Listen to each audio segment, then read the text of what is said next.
The Ministry of Health this week rolled out an ambitious plan to reduce teenage pregnancy amongst adolescents under the mantra, "Let girls be girls." The ministry wants pragmatic steps taken to reduce teenage pregnancy from 24% to 15% by July 2015.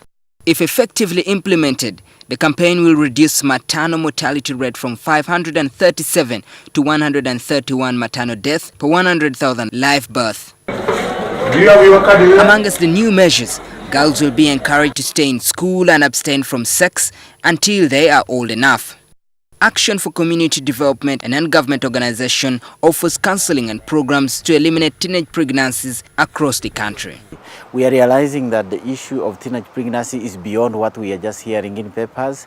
Many young people are getting into this and end up aborting, and this is creating a lot of numbers that lead to maternal mortality at the end of the day. It has also launched adolescent sexual reproductive health campaigns across schools in Uganda. And we are talking about 4,000 to 5,000 young people in over 50 schools. This from secondary and primary.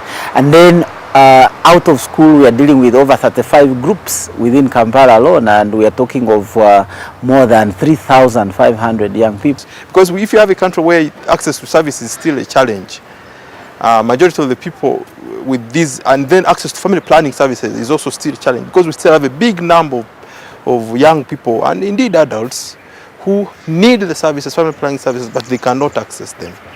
So I think we need to open up the discussion and see how best we can allow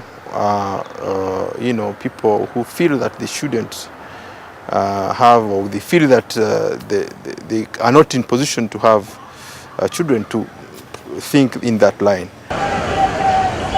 As the country continues to grapple with high population explosion, teenage pregnancy remains one of the leading causes of high maternal mortality rate in Uganda.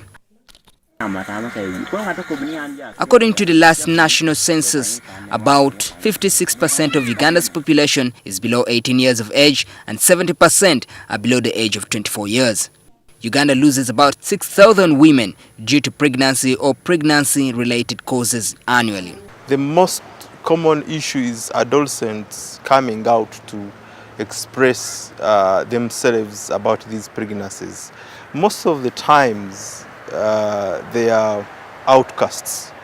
If a young girl becomes pregnant in a home, the parents will say, "We've been spending a lot of money on your education, we feel we cannot support you any further."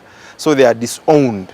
So you find them broken down with no any social support, financial support. And that is indeed the reason why they resort to terminate this thing which is causing all the suffering. Demographic Health Survey estimates that 24% of these 6,000 women are adolescents, and this is worsened by the fact that only 11% of these adolescents have access to reproductive health and family planning services. The leading causes of teenage pregnancy is unprotected sexual intercourse. The unwanted and unplanned pregnancies resulting from this situation have put the lives of young girls and teenage mothers at risk at various complications such as difficult delivery, high blood pressure, fistula, underweight babies, and death.